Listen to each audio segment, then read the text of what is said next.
అటు తరువాత అర్తహషస్త రాజు ఏలుబడి కాలమున 20వ సంవత్సరములో నీసాను మాసమందు రాజు ద్రాక్షారసము త్రాగవలనని చూచుచుండగా నేను ద్రాక్షారసము తీసుకొని రాజునకు అందించి తిని. అంతకు పూర్వము నేనెన్నడూనూ అతని ఎదుట విచారముగా ఉండలేదు. కాగా రాజు, నీకు వ్యాధి లేదు గదా, నీ ముఖము విచారముగా ఉన్నదేమి, నీ హృదయ దుఃఖము చేతనే అది కలిగినదని నాతో అనగా, నేను మిగుల భయపడి, రాజు చిరంజీవి యగునుగాక, నా పితరుల సమాధులుండు పట్టణము పాడైపోయి దాని గుమ్మములు అగ్నిచేత కాల్చబడి ఉండగా నాకు దుఃఖముఖము లేకపోవునా అని రాజుతో అంటిని. అప్పుడు రాజు, ఏమి కావలసి నీవు మనవి చేయుచున్నావని నన్నడుగగా, నేను ఆకాశమందలి దేవునికి ప్రార్థన చేసి రాజుతో, నీ సముఖమందు నేను దయ పొందిన ఎడల నా పితరుల సమాధులుండు పట్టణమును తిరిగి కట్టునట్లుగా నన్ను యూదాదేశమునకు పంపుడని వేడుకొనుచున్నానని నేను మనవి చేసి తిని.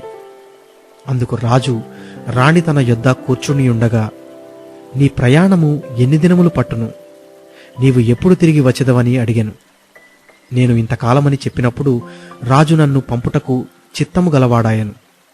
ఇదియుగాక రాజుతో నేనిట్లాంటిని, రాజునకనుకూలమైతే యూదాదేశమున నేను చేరు వరకు నన్ను దాటించున్నట్లుగా నది అవతలనున్న అధికారులకు తాకీదులను పట్టణ ప్రాకారమునకును మందిరముతో సంబంధించిన కోట గుమ్మములకును నేను ప్రవేశింపబోవు ఇంటికిని దూలములు మ్రాణులు ఇచ్చినట్లుగా రాజుగారి అడవులను కాయు ఆసాపునకు ఒక తాకీదును ఇయుడని అడిగితిని. అలాగు నాకు తోడుగా ఉండి నాకు కృపచూపుచున్న నా దేవుని కరుణాహస్తము కొలది రాజు నా మనవి ఆలకించెను.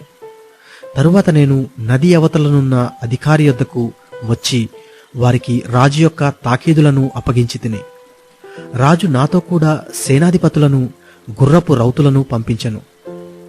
హోరోనీయుడైన సబ్నల్లటును అమ్మోనీయుడైన టోబియా అను దాసుడును ఇశ్రాయేలీయులకు క్షేమము కలుగుజేయు ఒకడు వచ్చినని విని బహుగా దుఃఖపడిరి. అంతట నేను యెరూషలేమునకు వచ్చి 3 దినములు అక్కడనే యుండి రాత్రియందు నేనును నాతో కూడానున్న కొందరును లేచితిమి. యెరూషలేమును గూర్చి దేవుడు నా హృదయమందు పుట్టించిన ఆలోచనను నేనెవరితోనైనను చెప్పలేదు. మరియు నేను ఎక్కియున్న పశువు తప్ప మరి ఏ పశువును నా యొద్ద ఉండలేదు. నేను రాత్రికాలమందు లోయ ద్వారము గుండా భుజంగపు బావి ఎదుటికిని పెంటద్వారము దగ్గరకును పోయి పడద్రోయబడిన యెరూషలేము యొక్క ప్రాకారములను చూడగా దాని గుమ్మములను అగ్నిచేత కాల్చబడి ఉండెను. తరువాత నేను బుగ్గ గుమ్మమునకు వచ్చి రాజు కోనేటికిని వెళితిని గాని నేను ఎక్కియున్న పశువు పోవుటకు ఎడమలేకపోయాను. నేను రాత్రియందు మడుగు దగ్గర నుండి పోయి ప్రాకారమును చూచిన మీదట వెనుకకు మరలి లోయ గుమ్మములో పడి తిరిగి వచ్చి తిని. అయితే నేను ఎచ్చటికి వెళ్ళినది ఏమి చేసినది అధికారులకు తెలియలేదు.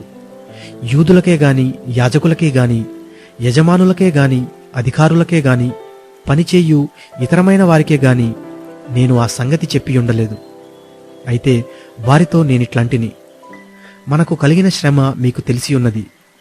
యెరూషలేము ఎట్లు పాడైపోయెనో దాని గుమ్మములు అగ్నిచేత ఎట్లు కాల్చబడెనో మీరు చూచి ఉన్నారు. మనకు ఇక మీదట నింద రాకుండా యెరూషలేము యొక్క ప్రాకారమును మరలా కట్టుదము రండి. ఇదియుగాక నాకు సహాయము చేయు దేవుని కరుణాహస్తమును గూర్చియు రాజు నాకు సెలవిచ్చిన మాటలన్నీయు నేను వారితో చెప్పి తిని. అందుకు వారు, మనము కట్టుటకు పూనుకొందము రండని చెప్పి ఈ మంచి కార్యము చేయుటకై బలము తెచ్చుకొనిరి. అయితే హోరోనీయుడైన సబ్నల్లటును అమ్మోనీయుడైన దాసుడగు టోబియా అనువాడును అరబీయుడైన గోషేమును ఆ మాట వినినప్పుడు మమ్మును హేళన చేసి మా పని తృణీకరించి, మీరు చెయ్యు పని ఏమిటి, రాజుమీద తిరుగుబాటు చేయుదురా అని చెప్పిరి. అందుకు నేను, ఆకాశమందు నివాసి అయిన దేవుడు తానే మా యత్నమును సఫలము చేయును గనుక ఆయన దాసులమైన మేము కట్టుటకు పూనుకొనుచున్నాము. యెరూషలేమునందు మీకు భాగమైనను స్వతంత్రమైనను జ్ఞాపక సూచనయైనను లేదని ప్రత్యుత్తరమిచ్చితిని.